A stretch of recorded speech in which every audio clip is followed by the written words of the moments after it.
He really thought that parking spot belonged to him. No sign. No rules. Just his ego. And for months, he destroyed other students' cars. Until the day he tried towing the wrong vehicle. Because when karma finally showed up, it didn't honk. It didn't warn him. It snapped his life in half. At the time I was working 2 jobs. One at a small airport. Nothing glamorous. I was basically a gas station attendant. For planes.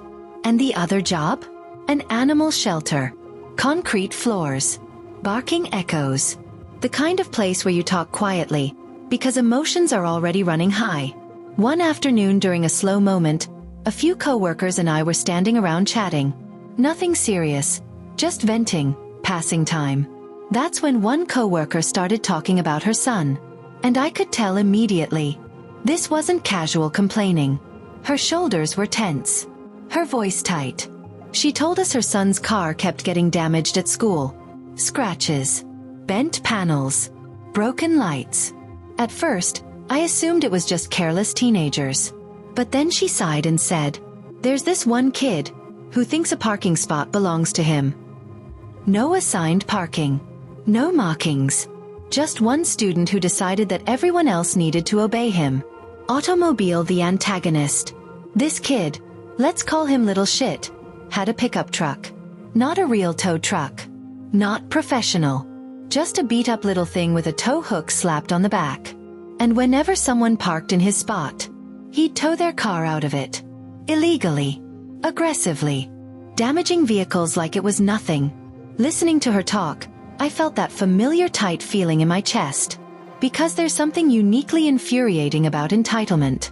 Especially when it targets people who can't fight back. Her son was afraid to park at school. And honestly, that made me angry. I shook my head and said, half joking, "You know what would be funny?" Everyone looked at me. What if someone parked something really heavy there, and just waited? That's when we heard a laugh behind us. A calm, knowing laugh. We turned around. It was the chief of police. He visited the shelter sometimes. Our town was small like that. He smiled and said, "I would love to see that." And in that moment, I realized this wasn't just a joke anymore. Oncoming police car, the setup.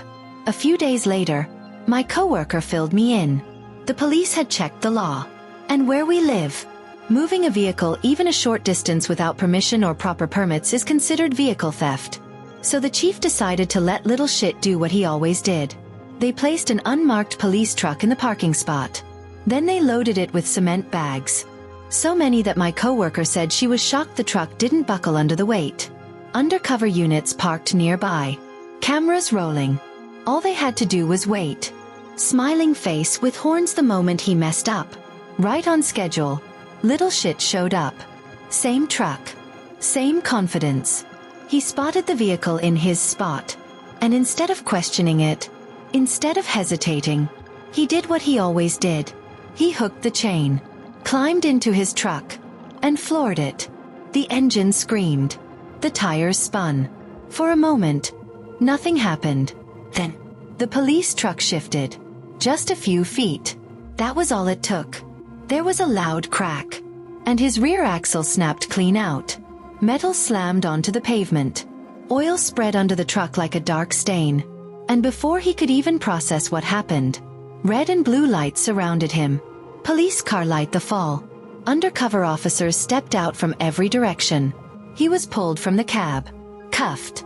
Read his rights. And while he stood there, stunned, shaking, the officers reviewed the footage. Not just from that day, but from every single illegal tow he'd ever done. Dozens of times. Every damaged car. Every angry parent. Every complaint that had gone nowhere. All of it documented. Balance scale the consequences. Little Shit lost his driver's license. His truck? Completely destroyed. And the charges? Multiple counts of vehicle theft. After that day, no cars were ever touched again. Students parked without fear. Parents finally relaxed. And one kid who thought rules didn't apply to him learned a very permanent lesson. That axle snapping? That wasn't just metal breaking. That was months of arrogance collapsing under its own weight. No yelling. No confrontation. Just consequences. The kind that arrive exactly when someone thinks they're untouchable. Some people mistake silence for permission. They think because no one stops them, they're right. But karma doesn't rush. It waits. And when it finally moves, it doesn't miss. If this story gave you that quiet, satisfied feeling, hit like. If you love real karma served cold, subscribe. And tell me in the comments, what's the most satisfying revenge you've ever seen? Because trust me, there's always another one coming.